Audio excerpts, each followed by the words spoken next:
Muy buenas tardes a todos. Soy Samuel Montañez, experto en finanzas personales GDM, y les agradezco que puedan acompañarnos en este webinar ETFs, la clave para invertir como experto. Antes de iniciar, me gustaría compartirles un poco los lineamientos de la presentación. Yo voy a estar hablando aproximadamente no más de 30 minutos, espero, y posteriormente vamos a tener una sesión o un espacio de aproximadamente 10 minutos de preguntas y respuestas. Entonces, a lo largo de la presentación, por favor, pónganme todas las preguntas que les surjan en el chat y vamos a tratar de contestar la mayor cantidad posible. Entonces, esa va a ser la dinámica de la presentación y pues nada, vamos a comenzar. Muchas gracias a todos por venir. Bueno, me gustaría comenzar con contar la historia de cómo comenzó el mundo de los ETFs.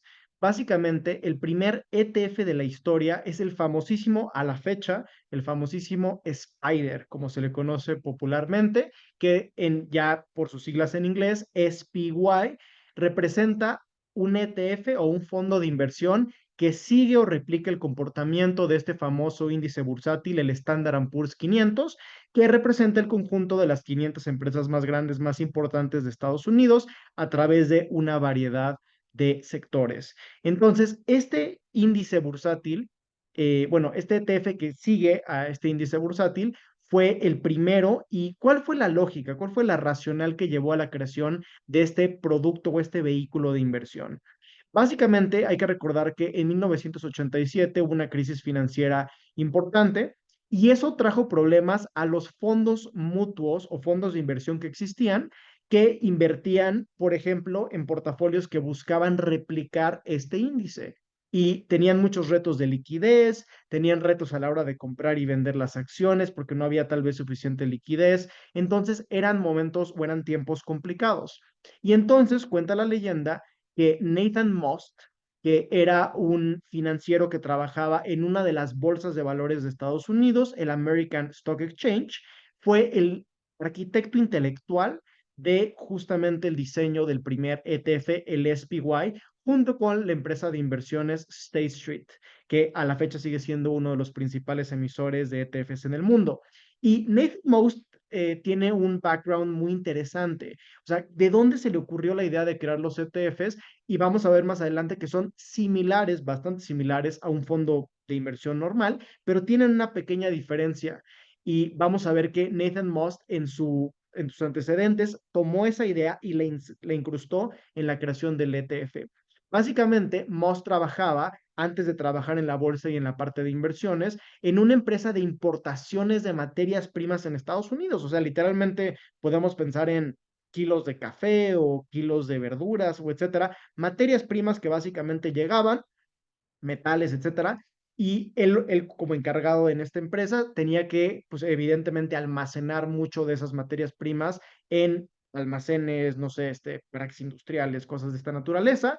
Y entonces, él cuando trabajaba en esta empresa, cuenta la historia, que diseñó la idea de tener unos recibos, como unos tickets, donde estos tickets te amparaban como dueño de esta materia prima fe, vamos a decir, que estaba en bolsas en un almacén.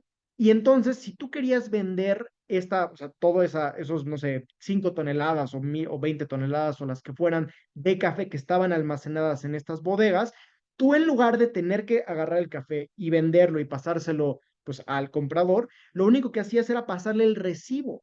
Y eventualmente, si ya ese comprador quería intercambiar su recibo por las toneladas del café porque iba a usar el café, simplemente iba y lo cambiaba y sacaba el café. Pero para otros que buscaban invertir tal vez en estas materias primas desde un punto de vista más financiero, realmente lo que hacían estos tickets es amparar, digamos, el valor de este almacén o de esta materia prima que estaba en este almacén y podían intercambiar a través de este mercado secundario estos recibos que amparaban la tenencia de esta materia prima que estaba almacenada. Y básicamente la esencia de los ETFs, ahorita vamos a ver, es la misma.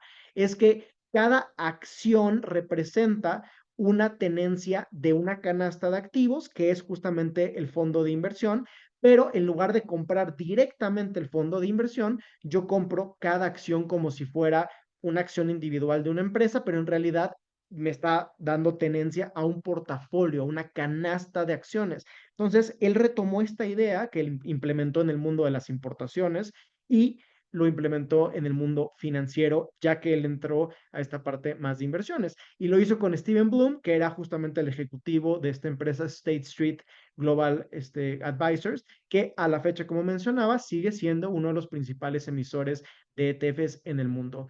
Ahora, ¿cuál fue la innovación? Número uno, la practicidad de poder a través de un solo activo, una sola acción del ETF, yo poder tener tenencia de un portafolio de activos en lugar de tener que comprar cada activo de forma individual y construir mi portafolio. Ahora yo puedo comprar solamente un activo y tener exposición a una canasta diversificada de acciones. Y típicamente los ETFs tienen muchísimas acciones emitidas, millones, y entonces los precios típicamente suelen ser bajos. O sea, puede costar $10, $15, o sea, 200 pesos, 300 pesos. Entonces, realmente fue una forma de democratizar las inversiones y las estrategias profesionales de inversiones para que el inversionista promedio pudiera tener acceso fácil, rápido y conveniente a un portafolio ampliamente diversificado de acciones y en este caso, pues al índice bursátil más importante del mundo prácticamente a la fecha, que es el Standard Poor's 500, de las 500 empresas más importantes de Estados Unidos y a bajo costo. Entonces, esta fue como que la innovación que, desde mi punto de vista, democratizó el mundo de las inversiones por completo. Bueno, ahora sí, ya entrando en materia, ya iba adelantando un poco la idea, pero ¿qué es formalmente un ETF? Un ETF, las siglas significan Exchange Traded Fund, que si lo traducimos a español no es otra cosa que fondo cotizado. O sea, Exchange Traded quiere decir que cotiza en la bolsa de valores. Entonces, ¿cuál es la diferencia? Típicamente los fondos de inversión estándar, los tradicionales, van a estar administrados por casas de bolsa, justamente como GDM, que tenemos fondos de inversión, pero otros asset managers o gestores de activos también tienen fondos de inversión y los van a estar administrando para sus clientes, básicamente. Ahora, si yo quiero invertir en un fondo de inversión, normalmente tengo que ir con este gestor, entregarles mi dinero y pues ya invertir directamente en el fondo a través del gestor. Un ETF, como cotiza en bolsa como si fuera una acción. Y justamente los ETFs emiten acciones o en este caso para el Spider, el original, se les llamaba como una unidad del fondo y yo la compraba, pero no es otra cosa como si fuera una acción de este fondo. Y yo al comprar esta acción del fondo tengo exposición a todo este portafolio o a todo este fondo sin la necesidad de tener que pasar por el gestor de activos. O sea, yo puedo ir directamente a través de una aplicación como la de GBM, justamente, y poder comprar directamente este ETF de distintos gestores. Vamos a ver que está State Street, el que hizo el Spider, BlackRock es otra empresa muy conocida, Vanguard, etcétera. Yo a través de, por ejemplo, la app de GBM o sea, realmente cualquier acceso al mercado de valores, voy a tener acceso a una diversidad de ETFs o de acciones de ETFs que los emiten muchísimos emisores o gestores de activos distintos. Entonces, esa es la gran diferencia, que los ETFs, a diferencia de los fondos mutuos, están cotizando todo el tiempo como si fueran acciones en el mercado de valores que yo puedo comprar y vender a través de este mercado secundario. Entonces, cada vez que yo compro una acción, no estoy comprando solamente una acción que me da exposición a una empresa, sino que estoy comprando un portafolio típicamente ampliamente diversificado y justamente estas empresas se dedican a diseñar estos portafolios pues, de forma muy inteligente para dar distintas exposiciones a los inversionistas. Ahora, características clave de los ETFs, diversificación, ya lo dije, pues esa es la característica como que principal.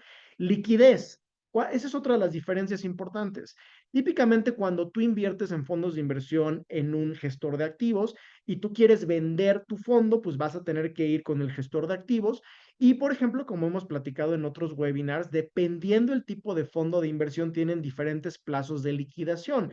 En GDM, por ejemplo, tenemos fondos de liquidación diaria donde tú puedes pedir, o sea, que se venda tu posición en la mañana y prácticamente unas horas después ya tienes tu dinero de regreso, pero hay otros fondos que tienen un periodo de liquidez un poco más largo, 48 horas, 72 horas, entonces no puedes tener de regreso el dinero de forma inmediata, tienes que esperar este tiempo.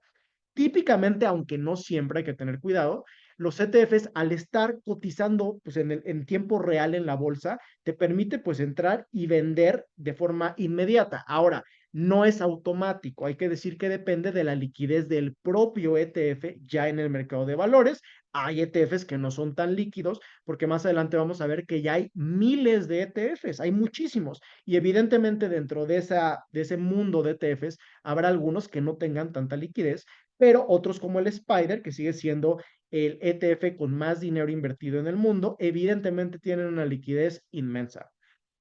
Bien, bajo costo.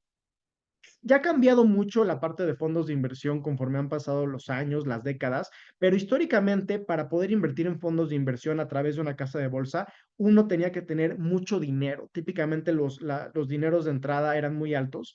Y los ETFs en su momento, en su creación en los noventas, pues justamente ofrecieron a los inversionistas promedios, a la gente normal, digamos, poder invertir en fondos de inversión ampliamente sofisticados, bien diversificados, con muy bajo costo. Como ya les dije, pueden costar $5, $10, $15, o sea, 100 pesos, 200 pesos, 300 pesos. Entonces ya no tenías que tener cientos de miles o millones de pesos para poder entrar a un portafolio ampliamente diversificado y con manejo profesional, que tú ya no te tienes que preocupar por hacer esa administración o ese rebalanceo del portafolio, porque el gestor de activos lo está haciendo por ti. Justamente el Spider, State Street se encarga de rebalancearlo para estar pudiendo replicar correctamente lo más cercano el comportamiento del índice bursátil, el Standard Poor's 500. También típicamente los ETFs, aunque vamos a ver más adelante que ya no es del todo cierto así, pero en sus orígenes, los ETFs, a diferencia de los fondos de inversión tradicionales que normalmente tenían una visión de una gestión más activa de inversiones, ¿qué quiere decir esto?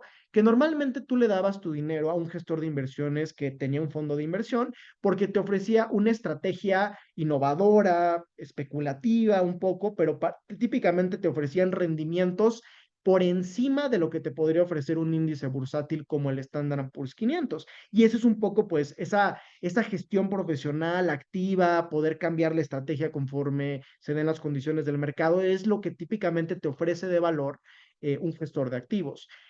Por otro lado, el ETF buscaba una estrategia, por lo menos a nivel original o clásico como el Spider, una estrategia distinta. En lugar de hacer estrategias un poco más complejas, más especulativas y más costosas de administrar, porque se requieren más sistemas de riesgos, más personal, más analistas, etcétera, ¿por qué no hacemos una estrategia más sencilla que simplemente busque replicar el comportamiento del índice bursátil, en este caso el Standard Poor's 500? Hay otros, hay que decir. Pues, tenemos nuestro índice en México, está el FTSE en Londres, hay muchos índices. Entonces, simplemente en lugar de hacer una estrategia más compleja, más especulativa, ¿por qué no simplemente buscamos replicar este portafolio de mercado que replica el Standard Poor's 500 y listo? Entonces, al simplificar la estrategia de inversión, eso automáticamente para la empresa que hace la gestión de inversiones se traduce en una gestión más sencilla, más barata, y por lo tanto ese costo más barato se lo pueden transferir a los clientes. Entonces, históricamente, los fondos de inversión típicamente cobran comisiones del 1 al 3% del dinero invertido.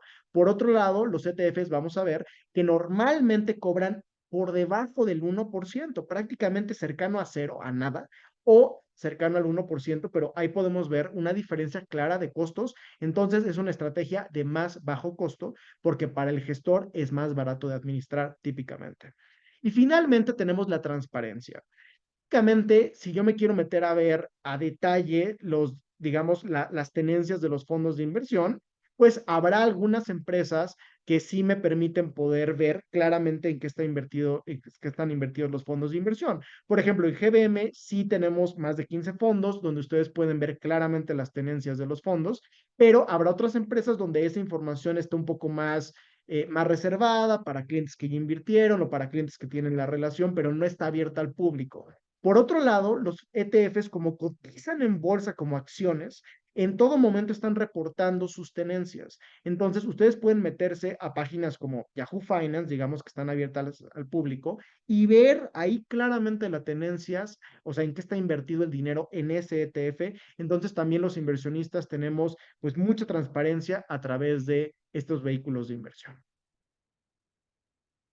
Bueno, ya les venía adelantando que los ETFs son muy similares a los fondos mutuos. De hecho, la palabra Exchange Traded Fund quiere decir fondo cotizado. Entonces, en resumen, realmente podemos decir que la diferencia fundamental de un ETF contra un fondo mutuo, en esencia, es que el ETF está cotizando en bolsa en todo momento como una acción. Entonces, desde ese punto de vista, se parece mucho a una acción, pero en esencia es un fondo de inversión, es una canasta de activos eh, tal cual como un fondo mutuo.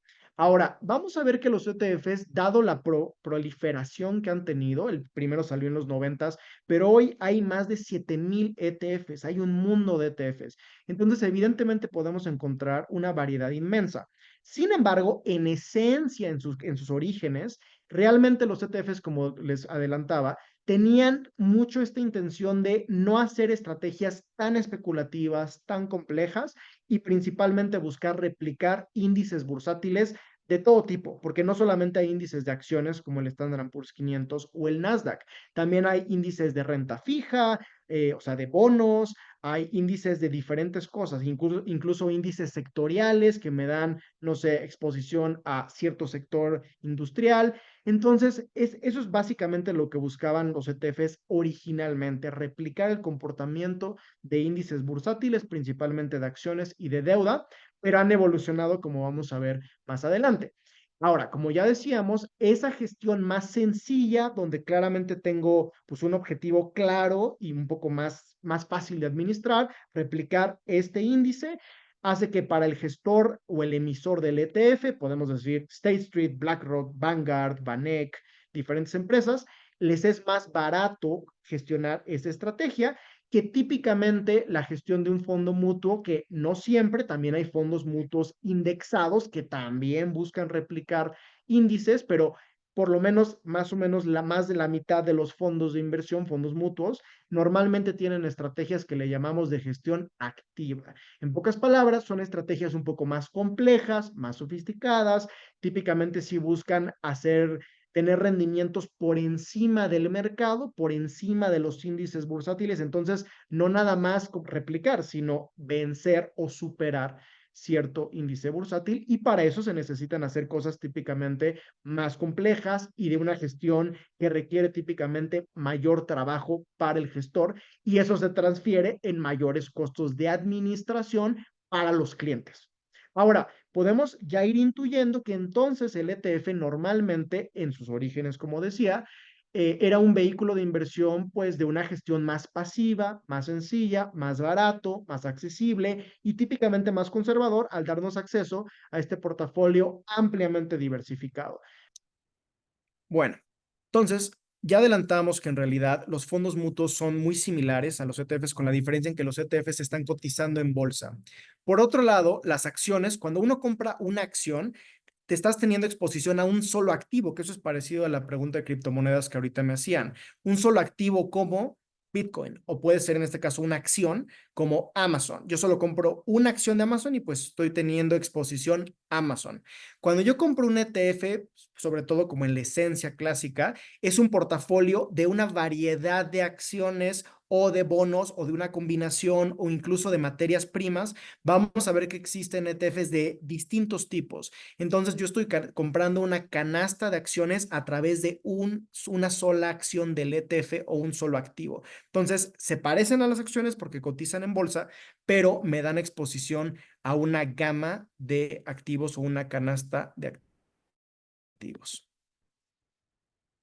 Bueno, Ahora, ya hablando más específicamente o más puntualmente de qué ETFs son populares, cuáles existen, básicamente aquí estamos viendo en pantalla cuáles ETFs son los ETFs que tienen más dinero de activos bajo custodia. ¿Qué quiere decir eso? ¿Cuánto dinero hay invertido en esos ETFs? Y por otro lado, ¿cuáles son los ETFs más tradeados o más intercambiados por volumen de operación? O sea, ¿qué tanto se compran y venden? Que no es exactamente lo mismo de cuánto dinero hay invertido en un momento dado. Ahora, del lado izquierdo podemos ver que el famoso SPY, el ETF original, el primero que hubo, es el más, o sea, el que más dinero tiene en el mundo. Ahora, uno podría decir, bueno, Samuel, pero es el que se creó primero. Sí, eso importa, evidentemente, pero también creo yo que tiene que ver con que replique el índice bursátil, como ya decíamos, más importante del mundo, el Standard Poor's 500. Ahora, hay que decir que no es el único ETF que replica el comportamiento del Standard Poor's 500. Hay otro ETF muy famoso también, con mucho dinero invertido también, que es el VOO de Vanguard, que también replica el índice Standard Poor's 500. Entonces, vamos a ver eso en el mundo de los ETFs. Básicamente hay varios ETFs que típicamente replican el mismo índice bursátil. Y uno podría preguntarse, oye, pero entonces, ¿qué diferencia hay? O sea, ¿por qué yo voy a comprar el Spider y mejor no compro otro ETF? Y la respuesta es que las empresas, los gestores de ETFs, los que emiten los ETFs, típicamente también compiten pues por costo. O sea, ¿quién te ofrece la comisión de administración más baja? Y como dijimos, pueden tener diferentes políticas en cómo replican este índice, qué tanto balancean el portafolio, una vez al mes, una vez cada trimestre. Vamos, va a haber diferentes reglas y eso va a traer diferencias en qué tanto pueden replicar ese ETF de forma satisfactoria. Ahora, el TLT. ¿Qué es esto del TLT? Básicamente el TLT es un ETF de deuda que replica el comportamiento de una canasta de bonos del tesoro del gobierno americano, de bonos gubernamentales, específicamente del gobierno americano. Entonces, es un ETF, pero en este caso no de acciones o no de una canasta de acciones, sino más bien de bonos. Entonces, esa es una versión diferente. Y del lado derecho me gustaría comentar sobre algunos ETFs que son los más operados por volumen, como mencioné, de compra y venta. ¿Y cuáles son estos ETFs que tienen esta nomenclatura o estos stickers? SQQQ. Básicamente, el ETF QQQ normalmente es el ETF que replica el Nasdaq, el índice bursátil de Nueva York de la bolsa, como a veces se le dice la bolsa tecnológica, el Nasdaq, es justamente el QQQ. Ahora, el SQQQ va a ser un índice que nos da el comportamiento inverso, o sea, el short, así es como se dice, el comportamiento inverso de lo que da el Nasdaq. En pocas palabras, si el Nasdaq sube 1%, esto me va a dar menos 1%. Ahora, más adelante vamos a ver que ese índice no nos da el menos 1%, sino, si no mal recuerdo, el menos 3%, nos da el triple. O sea, por cada 1% que se mueva el Nasdaq, esto nos va a dar o sea, el rendimiento inverso, pero además multiplicado por 3. Y eso se le llama un ETF apalancado. De hecho, vamos a ver más adelante que la mayoría de esta lista, con la excepción del Spider, que ahí lo podemos ver como en el sexto lugar, la mayoría, y también el TLT en el 10º lugar, la mayoría de los ETFs más operados son ETFs apalancados, como le acabo de mencionar. Apalancado quiere decir que replican un índice, pero se multiplica ese efecto, o sea, esa magnitud se multiplica y puede ser directamente, o sea, una exposición directa. Bueno, aquí ya les fui adelantando un poco de los tipos de ETFs, pero aquí ya lo podemos ver con mucho detalle. Los ETFs indexados, como ya lo platicábamos, la historia del Spider que replica el Standard Poor's 500 y lo que ya les fui diciendo, en esencia, los ETFs, digamos, clásicos, eran esos ETFs que buscaban no superar activamente algún índice, sino replicar. Y hay índices de todo tipo, hay índices de deuda, hay índices de acciones, hay índices incluso de materias primas, incluso de Bitcoin y criptomonedas existen índices bursátiles. Entonces, los ETFs en su origen lo que buscaban era replicar dichos índices. Ahora, conforme han pasado los años, pues ya casi 30 años desde el primer ETF, evidentemente, pues han proliferado una gran familia de diferentes clases o diferentes tipos de ETFs. Ya les platicaba justamente del short QQQ, que lo que me da es digamos, una exposición inversa al comportamiento del índice bursátil Nasdaq. O sea, vamos a decir, si el Nasdaq sube 1%, esto me da el menos 1%. Ahora, vamos a ver que además de ser inverso, este ejemplo que les di, también es apalancado. Quiere decir que no solo me da el menos 1, sino me da el menos 3. Lo multiplico por 3. Y obviamente, digamos, intuitivamente pueden darse cuenta que ese tipo de ETFs son mucho más especulativos y típicamente también más agresivos, ¿no? O sea, de estrategias de inversión más agresivas, y normalmente se requiere o se aconseja solamente para inversionistas altamente tolerantes al riesgo y con un nivel de conocimiento sofisticado o que tienen conocimiento de estrategias de trading avanzadas. Normalmente este tipo de ETFs no son tan comunes para estrategias de comprar y quedarse mucho tiempo, sino es más bien para hacer trading constante.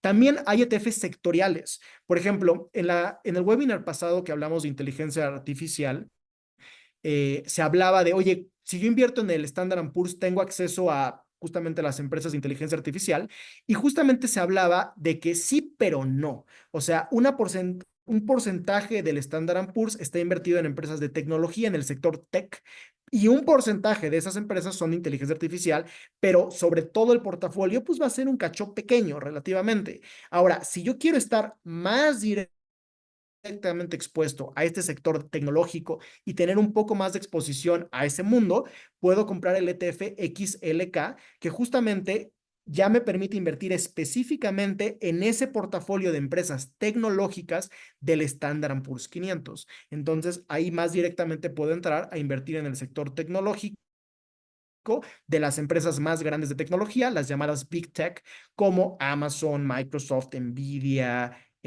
Apple, etcétera. También hay ETFs temáticos. Justamente también en la sesión de inteligencia artificial se presentó el ETF de acceso no solo a empresas tecnológicas a secas, sino empresas de inteligencia artificial y robótica. También ETFs de materias primas. Por ejemplo, el ETF de oro es de los más populares y sumamente común, y me da acceso justamente a poder invertir en desde un ETF que está respaldado por oro, literalmente. Entonces, ese también es sumamente popular. Y ya les adelantaba que el TLT es el segundo ETF con más dinero invertido del mundo, que es una canasta de bonos gubernamentales, bonos del Tesoro de Estados Unidos. Y también tenemos, como ya adelantábamos, ETFs apalancados, que justamente en el inverso les puse el ejemplo. Apalancadamente quiere decir que me dan un efecto multiplicado. O sea, puede multiplicarse por 2 o por 3 es lo más común, que veamos un doble o triple apalancamiento. Y como ya decíamos, típicamente no se recomienda para estrategias de comprar y quedarme a largo plazo. Típicamente es para hacer trading diario, operaciones diarias de trading, y obviamente para personas que tienen un conocimiento pues prácticamente experto para poder hacer eso de forma satisfactoria, dado que es complejo y sofisticado. También tenemos ETFs regionales, ETFs que me dan exposición a China, ETF China, ETF que me dan exposiciones a Europa, África, América Latina, a mercados emergentes, entonces también por regiones geográficas. Y finalmente, ETFs de divisas, canastas de divisas, euros, yenes, bonos, libras esterlinas, etcétera. Entonces, aquí podemos ver ETFs, pues ya se han multiplicado a una gama inmensa de clases de activos. Ya les adelantaba esto, pero ya vimos algunos de los jugadores, ya les platiqué algunos de los nombres de los emisores más importantes. Justamente State Street, ahí en el cuarto lugar de los emisores más importantes del mundo de ETFs, fue el que hizo el Spider, pero sigue en el cuarto lugar, pero no es el primer lugar. El primer lugar es la famosa empresa BlackRock, que muchos estarán familiarizados con ella. BlackRock es el gestor de activos más grande de todo el mundo. Administra aproximadamente 10 trillion dólares de activos bajo custodia, o en pesos 10 billones digamos, de dólares, ¿no? Entonces, o en español, digamos. Entonces es el gestor de activos más grande del mundo y de esos $10 trillones, aproximadamente uno de cada tres o $3 trillones, justamente como lo podemos ver, están invertidos precisamente en los ETFs emitidos por BlackRock. Y típicamente ustedes pueden distinguir que son ETFs de BlackRock porque dicen iShares. Ese es normalmente el nombre que se les da a los ETFs de BlackRock. Y tiene 434 ETFs emitidos solamente BlackRock. Luego tenemos otra empresa como First Trust, Invesco. Ahí podemos ver varios de los principales emisores que ustedes, si se fijan, ya como en el detalle de ETFs en Yahoo Finance o en cualquier página que ustedes quieran, Morningstar, etcétera, van a poder ver quién es el emisor, los 10 emisores más importantes. Y justamente aquí les dejé una frase muy importante de Vanguard, ahí en el quinto lugar. Jack Bogle, el fundador de Vanguard, tenía esta frase que creo que es excelente para ejemplificar cuál es la ventaja del ETF.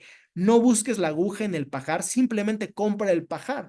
Justamente cuando compras una sola acción del ETF, tienes exposición a esta canasta o este portafolio de acciones sin tener que construirlo manualmente uno por uno. Ahora, desde el 90 y tantos que empezó el primer ETF con State Street y el Spider, a más adelante, podemos ver que, digamos, del 2005 al 2019, que fue cuando realmente empezó a proliferar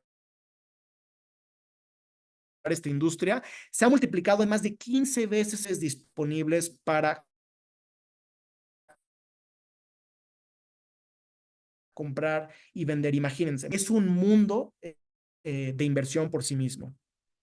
Y bueno, ¿cuáles son claves o puntos importantes que deben tomar en cuenta para invertir en ETFs? Número uno, ya lo adelantaba, ¿qué índice bursátil siguen? Número dos, ¿cuál es el plazo de inversión? Hay ETFs como los apalancados que típicamente son para entrar y salir el mismo día y no se recomiendan para gente que no sea sofisticada y que no sepa hacer trading. O hay otros como el Spider, como el TLT, que sí pueden ser de mucho más largo plazo y puedo quedarme años o décadas invertidos en ese ETF. Costos de administración, ya lo platicaba también. Diferentes ETFs como el Spider, el SPY o el VOO de Vanguard buscan replicar el mismo índice, el Standard & Poor's 500. Entonces, yo puedo comparar a ver cuál me conviene comprar dependiendo el costo de administración.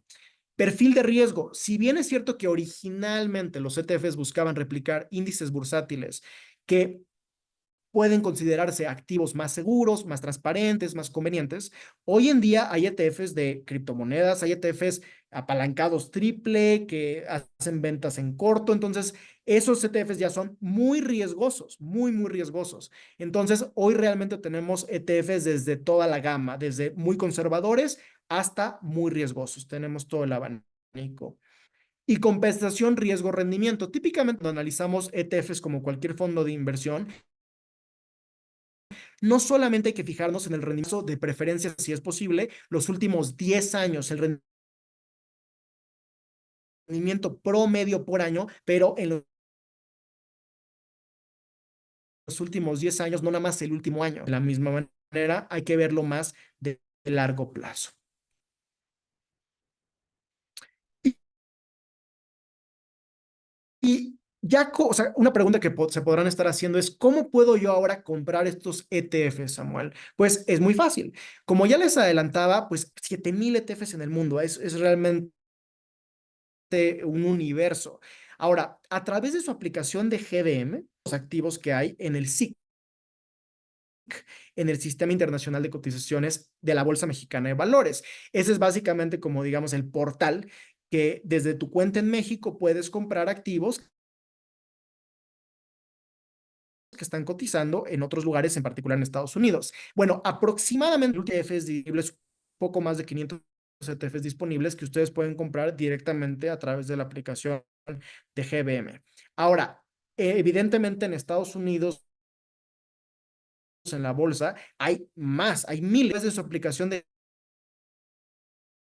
GBM, también pueden tener acceso a esos ETFs a través de la de Trading USA en Market, justamente ahí. Ahora, para ustedes habilitar esa función que no está habilitada por default, tienen que hacer un proceso de onboarding muy sencillo.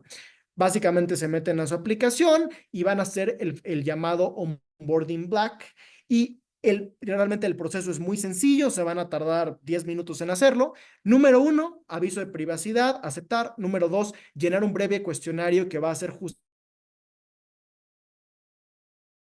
justamente, pues, no sé, sus datos, digamos que escanear su INE con el celular. Número cuatro, datos biométricos, hacer una selfie para los datos biométricos de seguridad, 3 meses. Y con esto ustedes someten, digamos, a GBM su solicitud para tener acceso a Trading USA y típicamente también para aumentar su límite de monto en que puedan invertir. El proceso de validación es muy rápido, muy, muy rápido, puede durar incluso 10 minutos y ya con eso van a tener acceso a invertir en directo en la bolsa de Nueva York, donde tenemos acceso aproximadamente a 2,000 ETFs. Entonces, entre los ETFs que están en el SIC y esto, pues prácticamente ya tenemos alrededor de 2,000 ETFs desde su aplicación de GBM, así de fácil, así de sencillo. Ahora, respecto, oye Samuel, ¿cuánto cuesta un ETF? ¿Cuánto tengo que invertir? Acuérdense que cada ETF es como una acción. Hay ETFs que valen $10, pero es una acción. Entonces, típicamente no van a ser muy costosos comparativamente hablando, o no va a haber como un límite per se, sino lo que cueste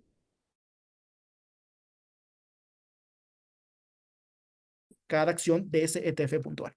Actualmente del Spider, del famoso ETF, el primero que hubo en la historia desde el 93, como podemos ver ahí, pues fíjense, ha tenido un rendimiento sorprendente de, o sea, 1,200%, de algo impresionante. Y algo que también quiero que noten es cuál es la comisión de administración que me cobra State Street por invertir en este ETF. 0,09%. O sea, casi nada, casi cero. Entonces, eso es también lo que ha democratizado las inversiones. Este tipo de clases de activos baratos para el inversionista, pues para de los últimos 10 años, de el Spider un sorprendente 13,28%, lo cual es verdaderamente increíble. Y bueno, ya platicamos de todo lo que ofrece, ¿no? Otro ejemplo que les quiero dar es de los ETFs apalancados, el Ultra Pro QQQ o TQQQ, que ya decíamos, triple Q quiere decir el Nasdaq, que replique el Nasdaq. Y específicamente el T, triple Q, apalancado. En pocas palabras, me da 3 veces lo que se mueva el Nasdaq, haciéndolo atractivo desde el punto de vista especulativo y pues, de toda la variabilidad que puede tener, pero evidentemente riesgoso para alguien pues, que no sabe hacer trading, porque este tipo de ETFs normalmente son para entrar y salir, y esa es la explicación por la cual tienen normalmente un volumen de operación sumamente alto, a diferencia de otros ETFs que sí es más para comprar y mantenerse ahí por más periodo de tiempo. Y también yo les prometí que les iba a presentar un ETF de cripto. Ahora, a través de la aplicación de GBM tienen acceso a más de alrededor de 10 o 11 ETFs solamente de Bitcoin, alrededor de 7 ETFs de Ethereum, y eso solo por mencionar algunos.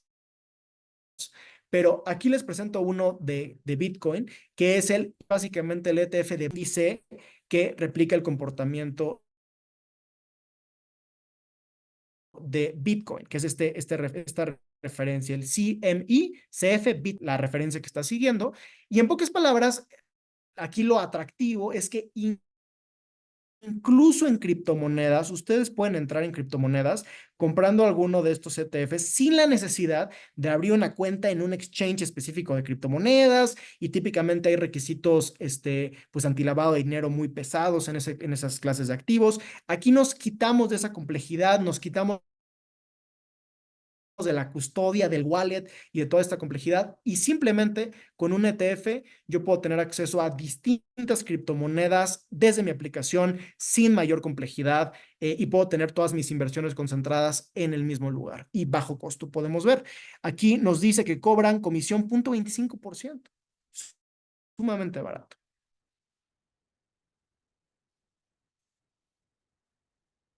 Y bueno, finalmente, ¿cuáles son las lecciones que nos llevamos?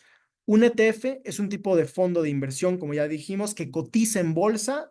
Existen de todo tipo, desde muy riesgosos hasta muy poco riesgosos, que es más como el origen. Ahora, algo que sí hay que decir es que independientemente de si está triple apalancado, si es inverso, si me da exposición a un sector, si replica un índice, algo que sí es prácticamente universal de los ETFs es que yo estoy comprando una canasta de activos. No es un activo ni tres activos, es una canasta, es un portafolio de inversión. Entonces, desde ese punto de vista, sí, o sea, sí o sí nos van a dar una estrategia más o menos diversificada. Y lo que también típicamente se cumple es que independientemente del riesgo, normalmente vamos a ver costos de administración sumamente bajos en comparación a otro tipo de vehículos o a comparación de la mayoría de los fondos de inversión. Y pues bueno, ahí lo tienen. Vamos a pasar a la sección de preguntas y respuestas y con eso terminamos. Vamos a seguir con algunas preguntas. Hay un montón, entonces vamos a tratar de contestar algunas eh, en unos 5 minutos más porque me extendí un poco. ¿Cuál es la expectativa de rentabilidad para los siguientes 3 años para el Standard Poor's? O sea, bueno, el SPY, el Spider. Pues esa pregunta ojalá la tuviéramos todos porque pues evidentemente sería bueno saber cómo leer. Es muy difícil saber. ¿Por qué? Porque pues estamos hablando de proyecciones económicas. Hay que recordar que el Spider representa este portafolio de las 500 empresas más importantes de Estados Unidos y típicamente del mundo. Entonces, oye, ¿cómo va a estar la economía global? ¿Qué va a pasar con la regulación de inteligencia artificial? ¿Qué va a pasar con el consumo? Ojalá no haya otra pandemia. Vamos, miles de cosas pueden suceder. Entonces, es realmente muy complicado hacer este tipo de estimaciones y más a 3 años. Es muy complicado. Normalmente, lo que uno quiere pensar es, oye, ¿cómo le irá al SPY en 30 años? O en 25 años. Entonces, de largo plazo, podríamos, digamos, estimar que probablemente le vaya bien, como le ha ido en los últimos 50 años. Entonces, eso es un poco como yo lo pienso, por lo menos, más que predicciones de muy corto plazo que son demasiado especulativas realmente. ¿Cuál es la diferencia en cuanto a riesgos si compro un bono del Tesoro americano, un ETF de bono deuda? Pues en realidad no hay mayor diferencia. Ahora, la única diferencia real, si tú compras, por ejemplo, el ETF TLT, que es este portafolio de bonos del Tesoro, si te metes a ver la tenencia de este ETF es 99% bonos del Tesoro, pues no va a haber mayor diferencia, ¿no? Ahora, la simplificación o la virtud que yo veo del ETF es que ya están construyendo un portafolio de bonos del Tesoro que seguramente si ya nos metemos a ver a detalle, tendrán una lógica, tendrán diferentes periodicidades de los bonos, de no sé, de 20 años, tales años, y te quitan ese trabajo a ti de estar haciendo ese análisis o de haber hecho ese análisis. Entonces, es lo que yo puedo ver atractivo de hacerlo a través de un ETF que hacerlo como uno mismo manualmente, ¿no? ¿Cómo saber identificar ETF es para corto, mediano o largo plazo? Eso es una excelente pregunta. Pues realmente tiene que ver con cuál es la estrategia del fondo per se, ¿no? O sea, del ETF per se. Típicamente los que replican índices como el Spider, el VO, etcétera, pues son de largo plazo. Típicamente esas estrategias de replicar estos índices son de largo plazo y largo plazo quiere decir décadas, típicamente. Por otro lado, los de muy corto plazo, como ya lo dije varias veces, estos ETFs apalancados, pues normalmente son para hacer trading diario, para entrar y salir diario. Entonces van a ser diario. Y mediano plazo puede haber ETFs sectoriales, por ejemplo, de año por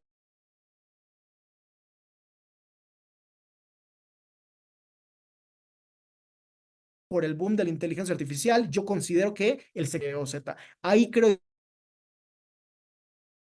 yo que podríamos estar hablando de periodos medios, ¿no? 2 años o tres o algo de esa naturaleza. Entonces, realmente tiene que ver con eso, ¿no? Con cómo yo estoy viendo que se va a desarrollar la estrategia, pero así lo pensaría a grosso modo, pero es una excelente pregunta. Ujú. ¿Cuál sería la diferencia de comprar un ETF de cripto versus comprar la moneda directamente? Pues básicamente que si tú compras el ETF, tienes que abrir otra cuenta en un exchange de criptomonedas que típicamente va a tener todo un proceso de seguridad antilavado y también a veces vas a tener tu wallet ahí donde tienes tus criptomonedas custodiadas, vas a tener tu propia aplicación aplicación, entonces tienes que tener pues, dos aplicaciones y darle seguimiento, etcétera. Aquí te quitas de esa complejidad, porque además el ETF de cripto ya está comprándote las criptos y tiene la custodia de las criptos pues, por ti, o sea, tú tienes que olvidarte ya de todo eso. Tú estás teniendo la exposición al criptoactivo que quieres y no te tienes que preocupar por comprar, por vender, por declarar después los impuestos especiales de criptomonedas. Nada de eso, o de la custodia del wallet, no tienes que preocuparte por nada de eso porque esa labor ya la está haciendo BlackRock o la está haciendo el gestor que emitió el ETF de cripto. Entonces, para mí por lo menos es algo, es un manejo más cómodo. Eh, Vamos a ver. ¿En qué momento se pagan los gastos de administración de los ETFs? Pues básicamente, o sea, en el momento que, o sea, uno puede pensar que cuando uno invierte 100, ese porcentaje automáticamente se va a tomar, pues del monto invertido, a grosso modo, ¿no? Ahora, también hay que recordar que evidentemente sí va a haber un costo por hacer la operación que se paga a la casa de bolsa. Eso es un costo extra, ¿no? Más allá de la administración del ETF puntual. ¿Ok? ¿Un ETF podría quebrar como una acción? Es una excelente pregunta. La respuesta es que teóricamente sí, pero mucho más difícil. ¿Por qué? Porque de nuevo, una acción que te representa el riesgo o la exposición de una empresa, si esa empresa quiebra, pues quiebra, o sea, ya tu acción se va a cero, ¿no? O sea, pierde todo su valor. Por otro lado, los ETFs, por más que estén muy enfocados en cierto sector, cierta región, etcétera, normalmente van a tener un portafolio amplio de acciones o de otros activos. Entonces, pensar que van a quebrar 20 empresas al mismo tiempo, pues es muy difícil, casi que imposible. Entonces, desde ese punto de vista, el ETF, al ofrecernos esta diversificación, es muy, pero muy poco probable que llegue a valer cero el ETF porque quiebren todos los activos que están en la canasta o en el portafolio del ETF. Pero es una muy buena pregunta.